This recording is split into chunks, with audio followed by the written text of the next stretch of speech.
जय श्री राम मेरे कर्क राशि के प्यारे जातक जातिका। मैं हूं आपका अपना डॉक्टर राज मिश्रा आपके साथ। और आखिर जुलाई में कर्क राशि, चंद्रमा की राशि, कर्क राशि जल तत्व की राशि। आप लोग हृदय के बहुत कोमल लोग और जल्दी पिघल जाने वाले लोग, जल्दी लोगों की बातों में आ जाने वाले लोग और सबसे अधिक धोखा खाने वाले लोग, तीनों बातें कह रहा हूं। आखिर आपके साथ क्या रहेगा जुलाई में? आप क्या करना चाहेंगे और आपके साथ होगा क्या और आपको करना क्या चाहिए, इन सारे विषय पर बात करूंगा। एक बड़ा सुंदर विषय हुआ है इस महीने आपकी राशि में। गुरु बुध और शुक्र स्टार्टिंग में जो उनका गोचर है ना, और चंद्रमा जो 2 तारीख को आएंगे ना, ये कमाल है। ये तो मतलब गजब का योग है, जनरली ऐसा होता नहीं है। इस पर चर्चा करेंगे, लेकिन सबसे पहले आपको बता दूं कि यदि आप चाहते हैं मेरे द्वारा अपने कुंडली का detail discussion, detail information, so please number है, कॉल कर सकते हैं। यदि आप चाहते हैं कि मैं आपके घर आऊं, आपके घर का वास्तु एक बार चेक करूं, कहां कहां सात्विकता है, कहां कहां नेगेटिविटी है, उसको बेहतर किया जाए, तो आप मुझे कॉल कर सकते हैं। देश विदेश में कहीं भी आप मुझे बुला सकते हैं। अगर आपको मेरे द्वारा संगीत में सुंदरकांड का पाठ, श्री राम कथा, श्रीमद् भागवत कथा कराना चाहते हैं आप मुझसे, तो भी आप उसके लिए मुझसे संपर्क कर सकते हैं। कर्क राशि के स्वामी कौन है? चंद्रमा है। हर 2.25 दिन में अपने राशि को बदल लेते हैं। अब इस राशि पर सबसे सबसे बड़ी जो दिक्कत रहती है ना, वो कर्क राशि में देखी है मैंने। एक तो सबसे इमोशनल लोग, आप लोग जिसने 2 बात प्रेम से कहा नहीं, बस आप लोग मतलब तैयार, क्या चाहिए बताओ, ये वाली आपकी परिस्थिति। जो संत का एक्चुअल लक्षण शास्त्र में कहा गया है कि जे न पर दुख हो दुखारी इतने ही बिलोकत पातक भारी, इस पर श्री रामचरितमानस के अंतर्गत कहा गया है। और श्री रामचरितमानस में संत के लक्षण की बात की, संत सहाय दुख पर हित लागी और पर दुख हेतु असंत अभागी। संत दूसरे के दुख को देखकर दुखी होते हैं। मैंने एक बात देखा है, कर्क राशि के लोग अगर जल्दी किसी की आंखों से आंसू गिरता है तो वो कर्क राशि के लोगों से दिखता है। अगर इमोशनली सबसे ज्यादा ठगे जाते हैं तो वो कर्क राशि के लोग ठगे जाते हैं। अगर सबसे अधिक धोखा मैंने किसी राशि की महिलाओं को खाते हुए देखा है तो वो कर्क राशि की महिलाएं हैं, जिनको जीवन में सबसे अधिक धोखा की प्राप्ति होती है। अगर मैंने सबसे अधिक रोते हुए देखा है महिलाओं को, तो कर्क राशि की महिलाओं को रोते हुए देखा है, उनके पीड़ा को देखा है। लेकिन रीजन उसका क्या है? रीजन यह है, आपकी गलती नहीं है। आप कर्क राशि में पैदा हुए, ये भी आपकी गलती नहीं है। परमात्मा ने आपके अंदर एक मातृत्व स्वभाव है, वो दे करके भेजा है। परमात्मा ने आपको इमोशनल बना करके भेजा है। सबसे अधिक इमोशनल लोग कर्क राशि के हैं, और इस दुनिया में दिल से साफ होना सबसे अच्छा है। मैं कहता हूं कि कर्क राशि की जातक जातिका दिल से सबसे साफ होते हैं। और भगवान ने इस महीने आप पर थोड़ी कृपा की है। कृपा किस प्रकार की है कि इस महीने बृहस्पति आपकी राशि में एग्जॉल्टेड हुए हैं 12 वर्ष के बाद। शुक्र भी साथ में है, बृहस्पति भी साथ में है, बुध भी साथ में है। और 2 तारीख का वो समय होगा और 3 तारीख का वो समय होगा। 2 और 3 तारीख जब जुलाई का होगा तो उस समय चंद्रमा मकर राशि में बैठ करके गज केसरी योग का निर्माण भी करेंगे। यानी हंस नामक जो पंच महापुरुष योग है उसका निर्माण, गजकेसरी योग का निर्माण, ये सारे निर्माण अगर देखे जाएं तो आपके राशि में इस महीने होने जा रहे हैं।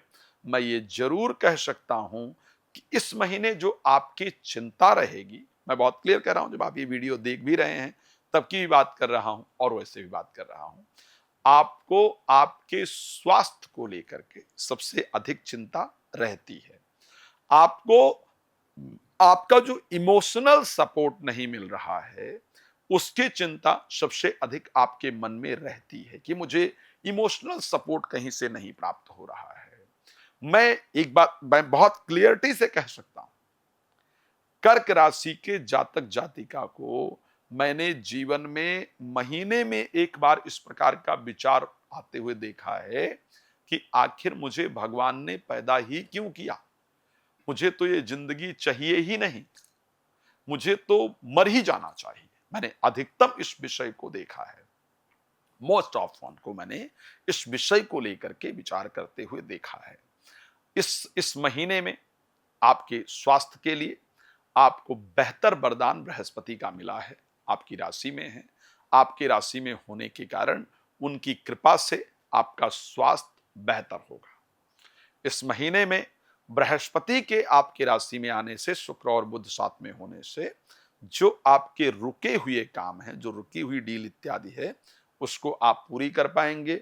उस कार्य में आप अच्छी सफलता प्राप्त कर पाएंगे या कर पाएंगी। इस महीने में जीवन साथी के साथ चल रहा जो आपका विवाद है, उसको दूर करने का प्रयास आप निश्चित रूप से कर पाएंगे या कर पाएंगी। तो अगर मैं सामाजिक इंप्रेशन को लेकर के बात करूं, डेफिनेटली वो सामाजिक इंप्रेशन आपका इस महीने बेहतर होगा। अगर मैं स्वास्थ्य की बात करूं, स्वास्थ्य को लेकर के इस महीने की जो परिस्थिति है वो आपकी बेहतर होगी।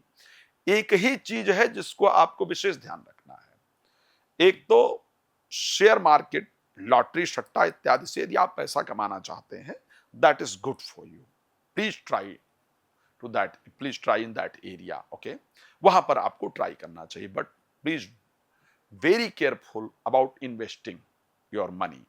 अगर आप कहीं पर भी मनी इन्वेस्ट करने जा रहे हैं या जा रही हैं रिलेटेड टू एनी फील्ड, चाहे आप कोई बहुत बड़ी प्रॉपर्टी खरीदने जा रहे हैं या जा रही हैं, चाहे आप कहीं पर पैसा डबल करने वाले प्लान में जा रहे हैं, या किसी भी जगह पर अगर आप पैसा लगाने जा रहे हैं या जा रही हैं, तो please be careful about that, क्योंकि वहां पर आपके पैसे का लॉस हो जाए, इस प्रकार की परिस्थिति आपके राशि में दिखता है। एक और बात आपको बताना चाहता हूं, इस महीने आपके परिवार में एक व्यक्ति के द्वारा, परिवार एक बहुत करीबी सदस्य के द्वारा ऐसे शब्द का प्रयोग आपके ऊपर किया जाएगा जो बिल्कुल हृदय को चीरने जैसा होगा, ठीक है। लेकिन बिल्कुल शांत रहना है, रिएक्ट नहीं करना है। अगर आपने उस पर तुरंत अपनी प्रतिक्रिया दी तो केतु सेकंड हाउस में बैठे हैं, आपको गलत मान लिया जाएगा। जिसने उस एक्ट को किया है, जिसने उस शब्द को कहा है, उसको सही ठहरा दिया जाएगा। So please don't do anything. कुछ समय ऐसा होता है जब साइलेंट रहना आपके लिए बेहतर होता है, ठीक है। एक समय आता है जब उस पर बेहतर जवाब दे। तो फाइनेंस को लेकर के आने वाली परिस्थिति अच्छा है, लेकिन लगाने वाली परिस्थिति में नहीं जाइएगा। आपको बार बार कह रहा हूं, शेयर मार्केट वगैरह में अगर आप काम करते हैं, करती हैं, पैसा लगाया, थोड़ा लाभ हो गया, प्रॉफिट हो गया, फिर डबल मत लगा दीजिए कि नहीं अब तो प्रॉफिट हो रहा है, मुझे लगाते जाना है। लाभ लीजिए और फिर अपने आप पर कंट्रोल कीजिए, अदरवाइज दोबारा ट्राई करने पर नुकसान होने के चांस बहुत ज्यादा रहेंगे। उस पर आपको ध्यान देना चाहिए। एक मेरी तरफ से एक राय है, मतलब इस मैंने स्वास्थ्य को लेकर के ठीक ठाक परिस्थिति देख रहा हूं, फाइनेंस को लेकर के मैंने बता भी दिया है, प्रोफेशनल लाइफ को लेकर के भी इस महीने की जो परिस्थिति है वो अच्छी दिख रही है, शानदार दिख रही है, अच्छा रिजल्ट आएगा। एजुकेशन और बच्चों की तरफ से एक अच्छा रिस्पॉन्स नजर आ रहा है, एक अच्छा रिजल्ट उनकी तरफ से नजर आ रहा है। एक स्पेशली अगर एक डेट की मैं बात कर लेता हूं, तो अगर मैं बात करता हूं एक डेट की जहां पर आपके राशि स्वामी भी एग्जॉल्टेड हो जाएंगे, मंगल के साथ गोचर करेंगे, related to professional life, something definitely you will get good. जुलाई 11 को एंड जुलाई 12 को, 11 एंड 12 जुलाई, दो डेट इस प्रकार की होंगी। आप उस दिन कुछ related to professional life, definitely you will get something good. और उसी दिन बच्चों की तरफ से कोई शुभ समाचार जरूर आएगा। उसी दिन किसी रिलेशन के बहुत क्लोजेस्ट व्यक्ति के द्वारा कुछ अच्छी न्यूज दी जाएगी, कुछ आगे चल करके कार्य इत्यादि करने के लिए आपको प्रेरित किया जाएगा।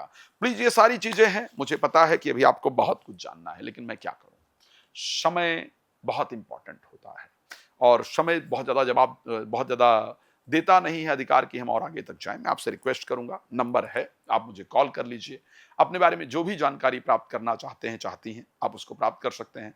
भगवान आपको बहुत प्रसन्न रखें, इस शुभकामना के साथ इस कार्यक्रम को देते हैं विराम। आपका जुड़ने के लिए बहुत धन्यवाद। जय श्री राम।